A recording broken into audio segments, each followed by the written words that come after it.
الشيطان الرجيم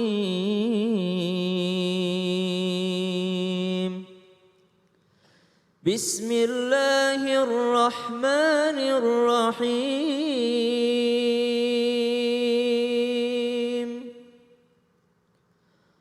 قالت يا أيها الملأ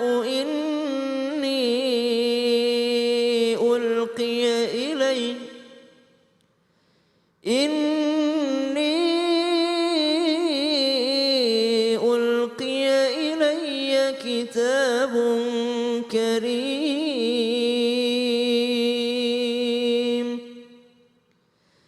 إنه من سليمان وإنه بسم الله الرحمن الرحيم ألا تعلوا علي وأتوني مسلمين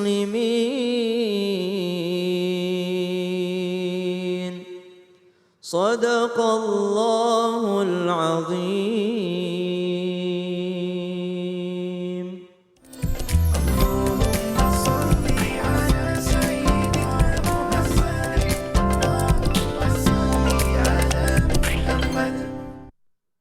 Penampakan diduga emas Soekarno ditemukan warga di dasar Sungai Komering, Oki, Sumsel. Heboh, warga menemukan harta karun berupa barang antik mahkota dan gelang kecak diduga peninggalan zaman kerajaan di dasar Sungai Komering, Kecamatan Kayuagung, Kabupaten Ogan Komering Ilir. Selain itu juga ada potongan logam diduga emas batangan bermotif gambar Presiden Republik Indonesia pertama, Insinyur Soekarno. Saat ditemui, Septa warga desa Tanjung Lubuk, Kecamatan Kayu Agung yang menyebut telah menemukan berbagai barang antik termasuk emas batangan Soekarno. Dengan adanya penemuan itu pula, banyak warga yang sengaja datang ke lokasi dan ikut mencari ke dasar Sungai Komering tersebut. Masya Allah, itu emas atau kuningan ya gurunya? Wah, aku kalau gitu mau beli alat diving dulu. Aku mau coba menyelami dasar sungai untuk mencari emasnya. Aduh. Gimana? Boleh atau boleh? Saya cari kerjaan yang lain aja deh. Aduh. Daripada saya harus nyelam dan sebagainya. Tapi kan itu, aku buat ahli. Tapi itu kira-kira gimana guru? Kalau berbicara tentang harta temuan dan sebagainya itu ada ketentuan dalam Islam.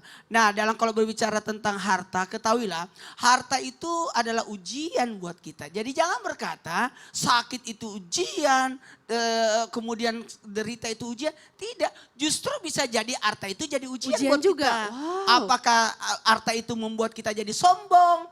Atau bisa jadi harta itu alhamdulillah mudah-mudahan kita bisa memanfaatkan atas titipan gitu ya, Allah Masya untuk Allah. kita salurkan kepada yang berhak menerimanya. Dan yang paling penting jangan sampai kekayaan itu membuat kita istidraj. Masya Allah. Justru membawa kepada kedurhakaan. Masya Allah.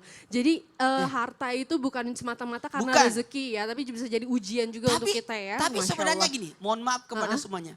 Ada orang punya harta tapi justru bagus. Oh, Saya punya guru kaya. berkah gitu ya Berkah, judulnya ya. ada Masya juga Allah. guru saya. Pokoknya ada macam-macam. Bahkan ada nabi yang kaya banget.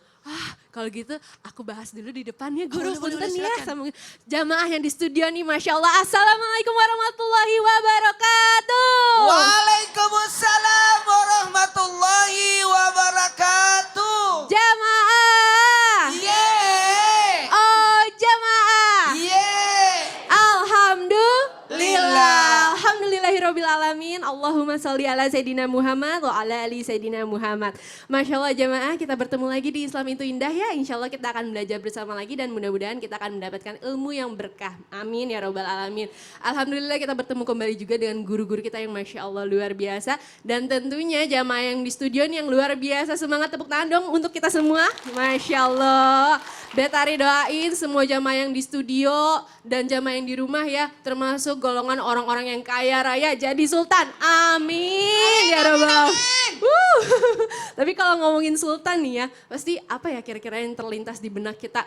Pasti uang, ya harta, istana, kemewahan, glamor, bener atau bener? Bener ya, Masya Allah. Tapi katanya ada nih ya, satu nabi yang kekayaannya, hartanya itu Masya Allah luar biasa, bahkan melebihi kekayaan dari nabi-nabi yang lainnya loh, Masya Allah, yaitu Nabi Sulaiman. Siapa ibu-ibu? Najamah Studio, Nabi Sulaiman. Nah katanya nih Nabi Sulaiman tuh kaya rayanya tuh Masya Allah luar biasa. Jadi aku penasaran nih ya, apa sih rahasianya Nabi Sulaiman sehingga bisa kaya raya, dan kira-kira apa aja ya amalan yang bisa kita tiru dari Nabi Sulaiman sehingga bisa menarik kekayaan untuk kita juga ya tentunya. Ya udah deh kalau gitu jangan lama-lama, kita langsung bahas aja dalam tema yaitu rahasia kaya seperti Nabi Sulaiman. Masya Allah. Punten sebentar ya, aku mau tanya sama guru aku Ustadz Syam. Iya. Punten, ini kan Apaan? Nabi Sulaiman itu ya Nabi Allah. Iya. Ya udah otomatis gak sih kalau misalkan Nabi minta kekayaan langsung dikasih. Kalau Nabi berdoa langsung dikabulin. Betul. Terus sementara kita nih yang mohon maaf manusia biasa yang banyak dosa. Apa kita juga bisa gitu minta rezeki terus langsung dikasih sama Allah dan gak habis-habis? Gimana guru, silahkan penjelasannya. Jawabannya tentu saja bisa. Bisa? Kenapa? Wa qala rabbukum ud'uni astajib lakum. Kita beriman kepada Al-Quran. Kita beriman bahwa Allah yang berfirman di dalam Al-Quran. Salah satu firman Allah Subhanahu wa ta'ala, dan Tuhan kalian telah berwahyu mewahyukan kepada kalian, mintalah padaku maka aku pasti akan mengabulkan untuk kalian. Berarti barang siapa yang tidak meyakini bahwa Allah akan mengabulkan doanya, berarti dia tidak beriman kepada Allah. Barang siapa yang tidak meyakini bahwa doanya akan dikabulkan oleh Allah Subhanahu wa ta'ala, berarti dia sedang meragukan firman Allah dalam Al-Quran. Toh Allah sendiri yang berjanji, kalau kalian minta maka aku pasti akan mengabulkannya. Ud'uni astajib lakum, minta padaku, aku akan mengabulkan permintaan kalian. Maka pertanyaannya, apakah bisa kita manusia minta seperti nabi-nabi Allah? Memang derajatnya beda. Nabi meminta dengan umat biasa berbeda. Tapi kita memiliki keistimewaan sebagai umat Rasulullah Sallallahu Alaihi Wasallam, bahwasanya Allah mengabulkan permintaan dan doa-doa kita. Cuma ada syarat-syaratnya. Jangan sampai ketika meminta kita masih makan makanan yang haram, menggunakan pakaian yang haram, yang nanti syarat-syarat ini akan dijelaskan oleh guru-guru kita. Tapi kalau ditanya boleh atau tidak, atau bisa atau tidak, apakah Allah akan mengabulkannya? Tentu saja. Barang siapa yang meragukan daripada Allah Subhanahu wa ta'ala, berarti dia sedang meragukan keimanannya sendiri kepada Allah Subhanahu wa ta'ala. Barang siapa yang ragu-ragu minta sama Allah, berarti dia sedang ragu-ragu berdoa. Dan barang siapa yang meninggalkan berdoa, berarti dia meninggalkan beribadah. Karena doa itu adalah mukhul ibadah. Doa adalah prosesornya ibadah, otaknya ibadah, intisarinya ibadah. Ketika seseorang masih berdoa kepada Allah, berarti sementara dia sedang beriman kepada Allah Subhanahu wa ta'ala. Jangan ragu. Masya Allah, tepuk tangan dong jamaah untuk Ustadz Syam. Masya Allah, jadi doa itu semata-mata tuh ibadah ya. Jadi bukan berarti kayak kita tuh insecure, kita kan beda derajatnya, kita gak boleh seperti itu ya jamaah. Justru kita harus tetap yakin karena kalau kita berdoa insya Allah pasti Allah akan mengabulkan ya. Insya Allah di waktu yang tepat tentunya, Masya Allah. Nah sekarang aku mau tanya nih sama Habib Muhammad Syahab. Punten guru, mana nih guru? Masya Allah. Nah Habib, katanya nih ya, cara Nabi Sulaiman untuk menjadi kaya raya itu salah satu caranya adalah yang bisa kita tiru nih ya dengan beristighfar. Tapi kenyataannya mohon maaf nih kita udah banyak beristighfar tetap aja hidupnya serba pas-pasan ya. Masya Allah. Ini istighfar 1000 kali sehari. Udah 1000 kali sehari, udah istighfar pagi segala macem, tetap aja hidupnya pas-pasan. Ini maksudnya apa? Karena istighfarnya kita beda dengan Nabi Sulaiman atau bagaimana ya Habib? Silakan penjelasannya. Baik, siap. Izin Ustadz Maulana, Ustadz Syam, Betari, ibu-ibu. Assalamualaikum warahmatullahi wabarakatuh. Waalaikumsalam warahmatullahi wabarakatuh. Alhamdulillah. Alhamdulillahi rabbil alamin. Wa sallallahu wa sallama ala abdihil mustafal amin. Sayyidina Muhammadin Nurillahil mubin al-hadi ila suratihil mustaqim dhil khuluqil azim wa nahjil gawim. Allahumma salli wa sallim wa barik alaihi wa ala alihi wa sahbihi wa man sara fi darbih, amma ba'd. Kalau tadi ditanyakan seperti istighfarnya Nabi Sulaiman, betul ibu-ibu ya? Bu, Suka duit?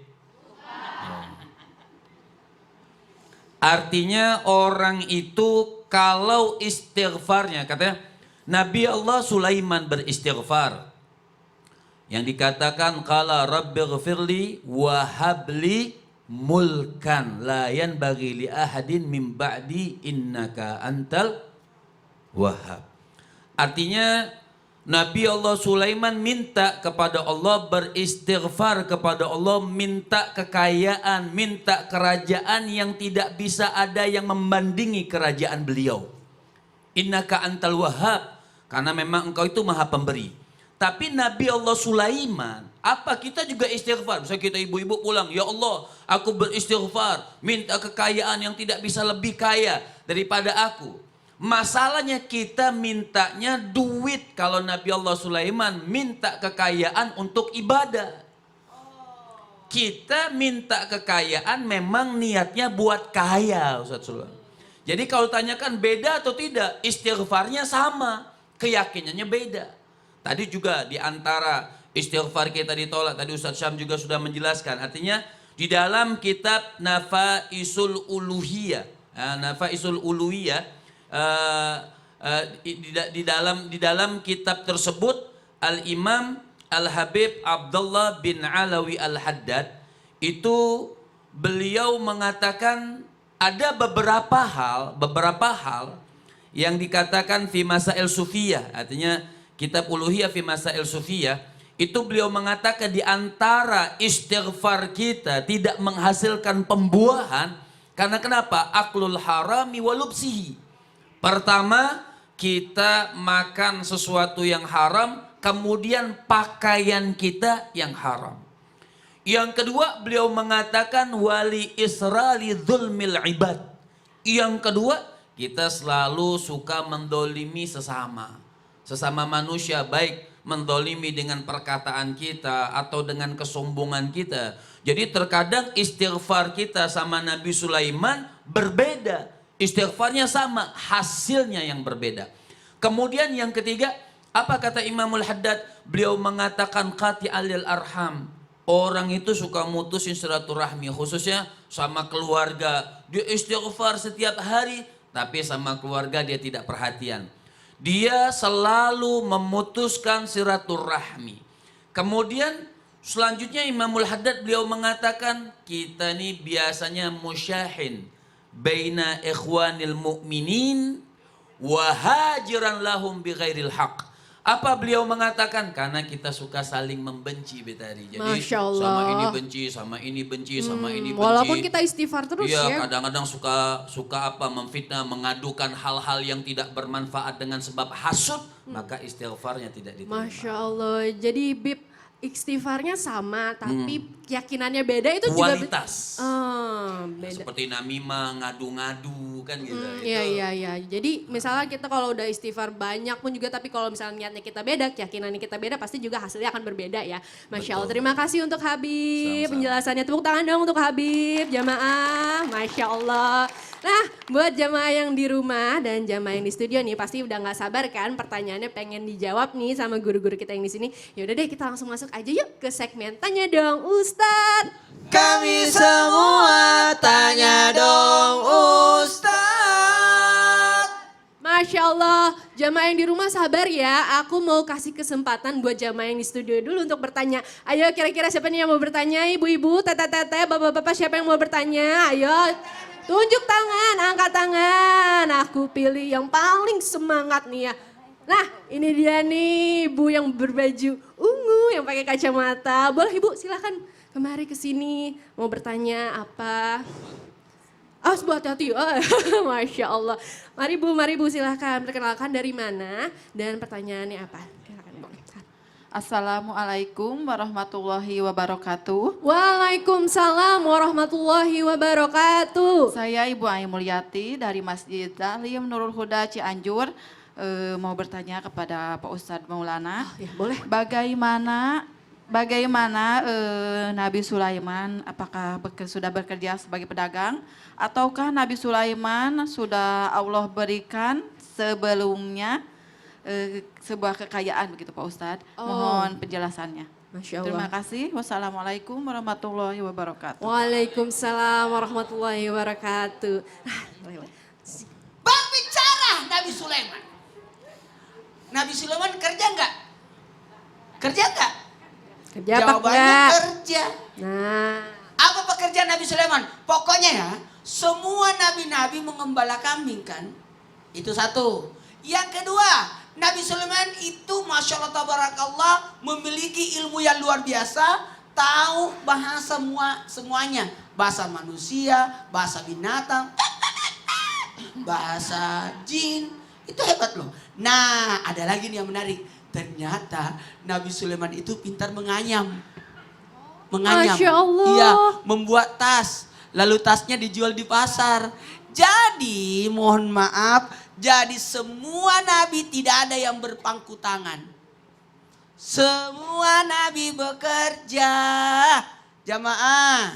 yeay. Ayo siapkan diri kita untuk bekerja. Bahkan kalau mau ikuti sunnah Nabi, kayak Rasulullah SAW, berdagang. Berdaganglah walaupun untungnya dikit. Niatkan sebagai sunnah Nabi, ikutan para Nabi. Oke? Oke? Nabi Daud kaya ada kerajaannya, tapi pandai besi. Semua jadi tidak ada yang berpangku tangan. Tukang jahit Nabi Idris. Terus saya mau Masya tanya Allah. diri saya kerjanya apa ya? Masya Kira-kira saya Allah. kerjanya apa Bu? Apa Nanti ibu-ibu? saya jelasin ya. Masya Allah, terima kasih banyak Ustadz Maulana penjelasannya. Ibu sudah cukup paham ya? Ya ibu boleh kembali ke tempat duduknya. Masya Allah, tepuk tangan untuk kita semua. Ya Allah, ya Masya Allah. Ya benar juga ya, kita tidak boleh berpangku tangan karena nabi-nabi saja tidak pernah berpangku tangan loh. Mereka ternyata walaupun kaya juga tetap bekerja, tetap berdagang ya. Masya Allah. Nah aku mau tanya nih sama Ustadz Syam. Ustadz Syam, Siap. punten. Iya. Katanya bener nggak ya kalau Nabi Sulaiman itu bisa kaya karena mempelajari ilmu tertentu. Nah kalau kita kan, nauzubillah ya, mau kaya malah belajar ilmu pesugihan ya. Masya Ilmu Allah. pesugihan. Iya. Apa sih artinya pesugihan? Itu loh yang, Ilmu bikin kaya. iya ilmu bikin Waduh, kaya. subhanallah. Nabi Sulaiman alaihissalam diberikan oleh Allah ilmu. Jadi Allah yang memberikan ilmu kepada Nabi Sulaiman alaihissalam. Tapi kita bahasnya setelah yang satu ini Betari. Ya, Disiapkan Al-Qur'annya. Ya sudah oke? deh kalau begitu ya, jangan kemana-mana ya jamaah, tetap di Islam itu indah, jamaah oh jamaah, alhamdulillah. Alhamdulillah.